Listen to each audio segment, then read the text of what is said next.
ইসলামী স্বপ্নের ব্যাখ্যার দৃষ্টিকোণ থেকে স্বপ্নে হাতি দেখা বিভিন্ন অর্থ বহন করতে পারে, যা স্বপ্নের পরিস্থিতি ও স্বপ্নদর্শার জীবনের সাথে সম্পর্কিত।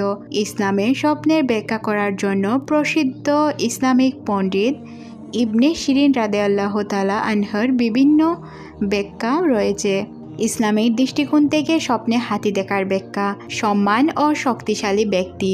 স্বপ্নে হাতি দেখা সাধারণত শক্তিশালী, প্রভাবশালী এবং ধনী ব্যক্তির প্রতীক। যদি কেউ স্বপ্নে হাতি দেখে থাকে, তবে এটি ইঙ্গিত করে সে অনেক বড় কোনো ব্যক্তির কাছ থেকে সম্মান পাবে।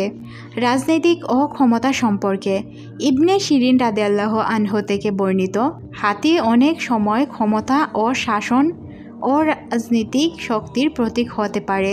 যদি কেউ হাতির পিঠে চড়তে দেখে, তবে এটি ইঙ্গিত যে সে কোনো উচ্চ পদ বা ক্ষমতার আসন পাবে।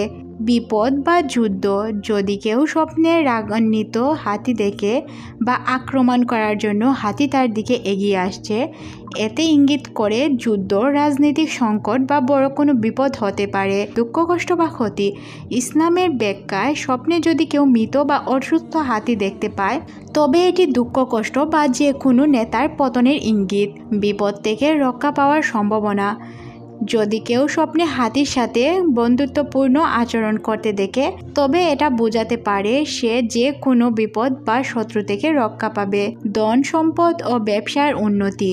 যদি কেউ স্বপ্নে হাতিকে জল বা খাবার খাওয়াতে দেখে, এতে বুঝতে হবে তার ব্যবসায় অনেক আয় উন্নতি হতে পারে বা সে অনেক সম্পদের মালিক হবে। স্বপ্নে হাতি দেখা ভালো খারাপ হতে পারে, এটা নির্ভর করে স্বপ্ন দশার পরিস্থিতির উপর নির্ভর। তবে হ্যাঁ, ইসলামে কোনো কিছুরই খারাপ অর্থ বহন করে না। আপনার কাছে যদি কেউ স্বপ্ন সম্পর্কে জিজ্ঞাসা করে, আপনি ভয় না পেয়ে এই স্বপ্নের মানে যদি খারাপও হয়, তাকে উল্টোটা বলে দিবেন যে না, আপনার ভালোই হবে, খারাপ হবে না। আমরা অনেক সময় শুনতে পাই কোনো এক মহিলা অন্য এক মহিলাকে গিয়ে বলে যে আমি স্বপ্নে দেখেছি আমার বাসায় আগুন লেগেছে।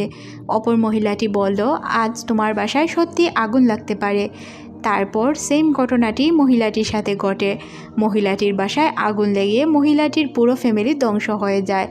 এর অর্থ এটাই বোঝায় যে আপনি কারো স্বপ্নের সঠিক অর্থ, বা যদিও আপনি জেনে থাকেন এই অর্থ বহন করে, তারপরও আপনি এটা বলবেন না। আপনি বলবেন যে না, আপনার সাথে ভালো হবে।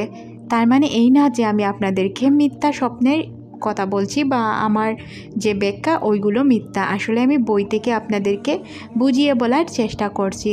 সব স্বপ্নের ভালো ইঙ্গিত করে না বা খারাপ ইঙ্গিত করে না। আপনি বুঝবেন আপনার স্বপ্নটা কোন সময় দেখেছেন, কিভাবে দেখেছেন। পরিস্থিতির উপর নির্ভর করে স্বপ্নের ব্যাখ্যা। হাতির স্বপ্নের ব্যাখ্যাটি যে ভাইয়াটি জানতে চেয়েছিলেন, ওই ভাইয়াটি দেখে নেবেন। আর যারা যারা দেখতে চান তারাও দেখে নিতে পারেন। ততক্ষণ পর্যন্ত ভালো থাকুন। দেখা হবে নতুন কোনো ভিডিও।